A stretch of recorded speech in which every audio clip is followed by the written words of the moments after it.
You go to bed every night thinking you're doing the right thing.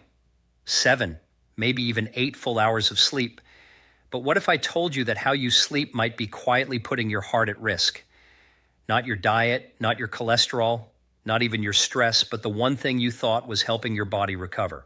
It sounds shocking, I know, but here's the truth, that every night, millions of adults over 60 lie down thinking they're giving their heart a break, when in reality, one small habit during sleep could be forcing the heart to work harder, disrupting blood flow, raising blood pressure, or even triggering irregular heartbeats. I'm Dr. Lucas, and if you care about keeping your heart strong as you age, this episode is one you cannot afford to ignore. I'm joined today by someone who knows this topic inside and out, Dr. William Li, physician, researcher, and expert in how the body heals itself from the inside out. Thanks, Lucas. What most people don't realize is that sleep is not a passive state. It's an active repair period, especially for the cardiovascular system. Your heart rate slows, blood pressure drops, and your body enters recovery mode. But if your sleeping position, your environment, or even the way you breathe is wrong, you're interrupting that healing process without even knowing it. And the science is catching up. Recent studies are revealing strong connections between sleep habits and heart function, showing us that it's not just about sleep quantity, but sleep quality and mechanics. All right? In today's episode, we're going to reveal 5 common sleep habits that many older adults don't think twice about, but that could be silently harming their heart every single night. The good news is each one comes with a simple, practical fix that can start protecting your heart tonight. If you or someone you love is over 60 and wants to sleep smarter and live longer, don't forget to like, share, and subscribe. This episode could change the way your heart rests every night. Now that we've opened the door to this surprising connection between sleep and heart health, let's take a closer look at why this matters so much, especially after the age of 60. When you fall into deep restorative sleep, something remarkable happens. Your heart finally gets a break. Your heart rate naturally slows down, your blood pressure drops, and your blood vessels relax. This night shift allows your cardiovascular system to repair itself after a long day of pumping, pushing, and adapting to stress. But here's the problem. If your sleep is fragmented, shallow, or disrupted by poor posture, environmental stress, or breathing issues, your heart doesn't get that rest. Instead, it stays in a subtle state of alert. It beats faster. Blood pressure stays elevated, and instead of recovering, your heart starts accumulating wear and tear every single night. That's right. Poor sleep isn't just about feeling tired the next day. It's about forcing your body, and especially your heart, to keep working overtime when it's supposed to be healing. One of the biggest culprits, something called sleep fragmentation. That means your sleep gets repeatedly interrupted, even if you don't fully wake up. And one of the most common causes of that in older adults is sleeping in the wrong position or in the wrong environment. It might be too cold, too dry, too flat, or simply misaligned in a way that strains the body. When that happens night after night, the consequences can be serious. We're talking about a higher risk of high blood pressure, early stage atherosclerosis, or the stiffening of arteries, and even dysregulation of your autonomic nervous system, the part that controls heart rhythm, breathing, and blood vessel function. And for many people, this silent strain builds up without symptoms until it shows up as a sudden spike in blood pressure, shortness of breath, or worst of all, a nighttime stroke or cardiac event. That's why the habits we're about to share aren't just about comfort. They could be the difference between stress and survival for your heart. Now that we understand how sleep affects your heart, let's break down the 5 most common sleep habits that could be silently damaging your cardiovascular health, especially after age 60. We get started with one of the most overlooked but surprisingly risky sleep habits for people over 60. Sleeping flat on your back without any head elevation. It might look like the most neutral position, but if your head and upper body are completely flat, especially with no pillow or a very thin one, it could be putting unnecessary strain on your heart. Here's why that matters. When you lie completely flat, gravity isn't helping your blood circulation. Instead, blood from the lower part of your body flows more freely back toward the heart. That might sound like a good thing, but in older adults or anyone with even mild heart dysfunction, it becomes a problem. The heart has to work harder to manage this extra volume of blood returning all at once. That leads to increased pressure inside the heart chambers, especially the left atrium and ventricle. Over time, This added stress can trigger or worsen arrhythmias, irregular heart rhythms, and lead to poor oxygen distribution to the brain during sleep. And let's not forget that for people with congestive heart failure, hypertension, or obstructive sleep apnea, this flat back posture is even more dangerous. It reduces lung capacity, can cause fluid buildup in the chest, and limits airway space, raising the risk of nighttime breathing problems that silently strain the heart. But the fix is simple. Just elevate the head of the bed by about 10 to 15 degrees. If you have an adjustable bed, that's easy. If not, you can use a wedge-shaped pillow to lift your upper body without bending your neck too sharply. The goal is to allow gravity to assist your circulation, not work against it. You can also try placing a soft pillow or rolled towel under your knees. This slight bend in the legs relaxes the lower back and improves blood flow, making the position more comfortable and heart-friendly overall. It's a small change, but one that can take a huge load off your heart while you sleep and help you wake up feeling more rested and more balanced, especially after 60. Let's move on to another habit that might seem harmless, called dozing off while sitting up. It's something many people over 60 do without thinking. You're watching TV in the recliner or reading a book on the couch, and before you know it, your head drops forward and you fall asleep, sitting upright, sometimes for hours. At first glance, it doesn't sound like a big deal, but sleeping in a seated position with your head tilted forward can quietly create a dangerous situation for your heart and brain. When your neck is bent like that, it actually restricts blood flow to the brain, which lowers the amount of oxygen reaching it. And when the brain senses low oxygen, it sends a signal to the heart to pump faster, creating a stress response. This overcompensation leads to an increased heart rate and elevated blood pressure right at the time when your cardiovascular system is supposed to be winding down and recovering. Even worse, this position compresses your chest and diaphragm, which limits your ability to take full deep breaths. As a result, the oxygen-carbon dioxide exchange becomes inefficient, putting more strain on the heart and lungs. And this is especially risky for people who already have cerebral circulation issues like a history of dizziness, poor balance, or even past many strokes. People with weakened heart function are also more likely to experience complications because their bodies can't compensate as quickly when oxygen levels dip. Now, if you're just closing your eyes for a quick nap during the day, that's not necessarily a problem.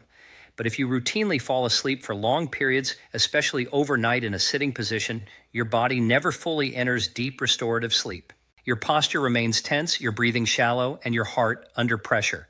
The solution is, if you need to nap in a chair, make sure it reclines to at least 45 degrees. Use a supportive neck pillow to keep your head upright and aligned with your spine. And most importantly, limit naps to 20 to 30 minutes so you don't fall into prolonged incomplete sleep. And as a general rule, your bed, not your couch or recliner, should be where you sleep at night. It's the only place your body can fully relax and allow your heart to recover the way it's meant to. This next habit surprises a lot of people because side sleeping is often considered healthy, but there's an important detail most people miss. Which side you sleep on matters, especially after 60. Sleeping on your right side for long hours every night can quietly place extra stress on your heart. To understand why, we need to look at anatomy. Your heart is not centered perfectly in your chest. It sits slightly toward the left side. When you lie on your right side for extended periods, gravity causes the heart to shift and press more heavily against the right lung and the rib cage. This creates subtle mechanical compression. Over time, that compression can interfere with how efficiently the heart fills and pumps blood. The heart has to work a little harder to move blood forward, especially during deep sleep when circulation is already slower. For a younger heart, this may not matter much, but for an aging heart, that extra workload adds up. Many people who habitually sleep on their right side report waking up with symptoms they don't immediately connect to sleep. Things like a racing heart, mild chest tightness, or feeling short of breath when they first wake up. These are signs that the heart may not have fully relaxed or recovered overnight. This position can be particularly challenging for people with existing heart conditions. If you've experienced palpitations at night, episodes of angina, or unexplained breathlessness, sleeping on your right side could be worsening those symptoms without you realizing it. Even mild heart enlargement or reduced pumping efficiency can make this position problematic. So this is a better option. In most cases, left-sided sleeping is far more heart-friendly. When you lie on your left side, gravity actually helps reduce pressure on the heart and improves venous return. Blood flows more smoothly, and the heart doesn't have to fight against its own position in the chest. To make this change easier, use a long body pillow or firm bolster. Hugging the pillow helps keep your torso from rolling back onto the right side during the night. Placing another pillow between your knees keeps your hips aligned and reduces strain on your lower back. Making the position comfortable enough to maintain all night. This isn't about forcing perfection. Even shifting the majority of your sleep time to your left side can reduce nightly cardiac strain. Over weeks and months, that simple change can make a meaningful difference in how your heart feels and functions, especially after 60. Let's move on to something we see very often, especially in older adults trying to feel comfortable at night, stacking 2 or 3 pillows under the head to prop themselves up. It may seem like a way to improve breathing or reduce reflux, but in reality, it can backfire and put serious strain on your heart and lungs. When you stack multiple pillows under your head, your neck is pushed forward and down toward your chest. This causes your airway to compress unnaturally. Think of it like bending a straw. It limits airflow into the lungs, especially during the deeper stages of sleep when your muscles are more relaxed. And what happens when oxygen flow drops? The heart has to pick up the slack. It starts beating faster to compensate for the reduced oxygen levels in the blood. Over time, this puts your cardiovascular system in a constant state of stress, even though you're supposed to be resting. That's why sleeping with your neck flexed forward from too many pillows can increase your risk of nocturnal arrhythmias, spikes in blood pressure, and even nighttime shortness of breath. This problem is even more dangerous for people with obstructive sleep apnea, OSA, chronic obstructive pulmonary disease, COPD, or hypertension. These conditions already compromise oxygen flow. When you add a bad pillow posture on top of that, the consequences become more serious. So what's the fix? First, reduce the number of pillows.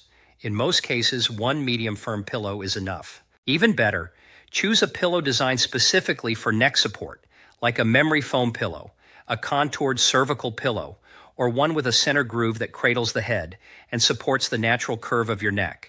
Avoid overly soft pillows that sink too much or large, fluffy ones that lift your head too high. Your goal is to keep your head, neck, and spine in a straight, relaxed alignment. You should feel like your airways are open, not collapsed. And if you need elevation for issues like reflux or sinus congestion, don't do it by stacking pillows. Instead, elevate the upper body with a wedge pillow or by slightly lifting the head of the bed so your neck stays in a neutral open position. It's a simple change, but one that can greatly improve your sleep quality, reduce cardiac strain, and help your lungs and heart work together, not against each other throughout the night. Finally, here's one habit that seems harmless and even healthy to some, but could be quietly stressing your cardiovascular system every single night, which is sleeping in a cold, dry room without any added humidity. Many people believe that cranking up the air conditioner helps them sleep better. But for older adults, especially those with heart or respiratory issues, this can create a dangerous environment. Let's break this down. When your bedroom is too cold, especially below 22 degrees C, your body reacts by constricting blood vessels to conserve heat. That's a normal response, but it also means that your circulation slows down and your blood pressure can rise. The heart has to pump harder to push blood through those narrowed vessels. For someone over 60, especially with coronary artery disease, hypertension, or heart failure, this nightly stress can add up over time and increase the risk of morning heart strain or arrhythmia. Now let's talk about the second part, dry air. Cold air from an AC or fan also tends to be very dry. That dryness pulls moisture out of your airways, causing your nasal passages, throat, and bronchial tubes to become irritated and inflamed. This leads to shallow breathing, increased snoring, and in some cases can trigger obstructive sleep apnea events. When your breathing becomes shallow or disrupted, oxygen levels drop during sleep. And guess who has to work harder to compensate? Your heart. It speeds up the circulation of what little oxygen is available, keeping your organs supplied. This disrupts the natural nighttime recovery your cardiovascular system is supposed to get. So how can you fix this? First, keep your bedroom temperature between 24 and 26 degrees C. This range is warm enough to prevent excessive vasoconstriction, but still cool enough for comfortable sleep. Second, consider using a cool mist humidifier. especially during dry seasons or if you use air conditioning overnight. It helps maintain moisture in the air, protects your respiratory tract, and supports better oxygen exchange. Also, avoid direct airflow from a fan or air conditioner blowing on your face. This can dry out your nose and mouth quickly. Position your fan to circulate air around the room, not directly at your bed. And here's one more tip. Drink a small cup of warm water before bed. It gently hydrates your throat and mucous membranes, preparing your respiratory system for the night ahead. Remember, your bedroom environment isn't just about comfort. It's about creating the ideal conditions for your heart to rest, recover, and support you the next day. Don't let cold, dry air silently sabotage that. Now that we've walked through the most common sleep habits that can damage your heart after 60, let's flip the script. It's time to talk about what a heart-friendly sleep routine actually looks like and how you can build one. Starting tonight, first, let's talk about your sleep environment. This is where heart recovery begins. Your bedroom should be warm, quiet, and humid enough to support relaxed breathing and circulation. Aim to keep the temperature between 22 and 26 degrees C, and use a humidifier if the air feels dry, especially during winter or when using air conditioning. Next, check your pillow setup. You want a single supportive pillow that keeps your head and neck aligned with your spine. Too high or too soft, and your airway may collapse slightly during the night, leading to snoring, fragmented sleep, and increased strain on your heart. Finally, your sleeping position matters. Most people over 60 benefit from sleeping on their left side with a pillow between their knees. This posture reduces pressure on the heart, improves circulation, and helps the lungs expand more fully. If you prefer sleeping on your back, make sure to elevate your knees slightly with a small pillow to reduce strain on your lower back and improve venous return. Let's talk about what you do before bed, because your heart's recovery starts even before you close your eyes. One of the most important habits is limiting caffeine and alcohol.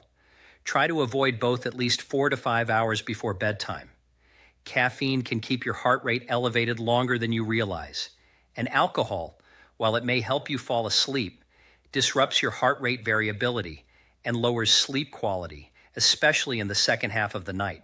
You'll also want to begin winding down at least an hour before bed. That means no screens, put down your phone, turn off the TV, and step away from bright artificial light. Instead, choose activities that ease your nervous system. Dim the lights, listen to soft music, or do gentle stretches. And don't overlook the power of a regular schedule. One of the best things you can do for your heart is to go to bed and wake up at the same time every day, even on weekends. This stabilizes your circadian rhythm, which supports consistent blood pressure, heart rate, and hormone levels throughout the night.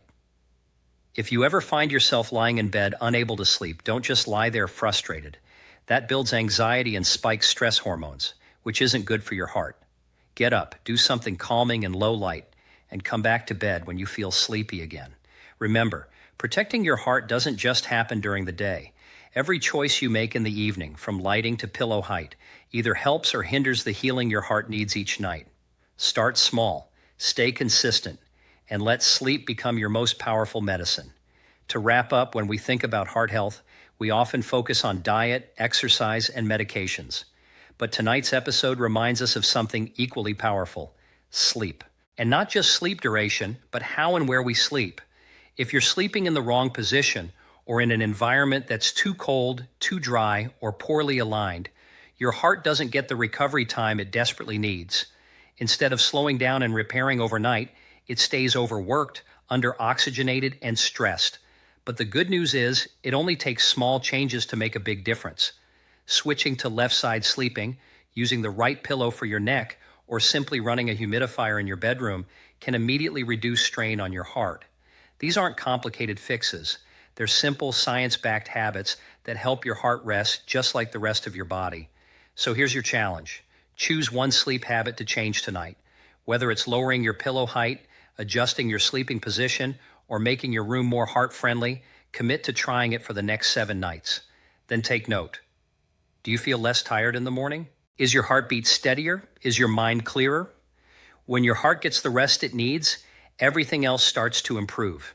All right? Let us know in the comments which of these 5 sleep habits are you guilty of. Have you tried changing them before? And one more time, don't forget to like, share, and subscribe so you never miss an episode on sleep recovery, heart health, and living stronger after 60.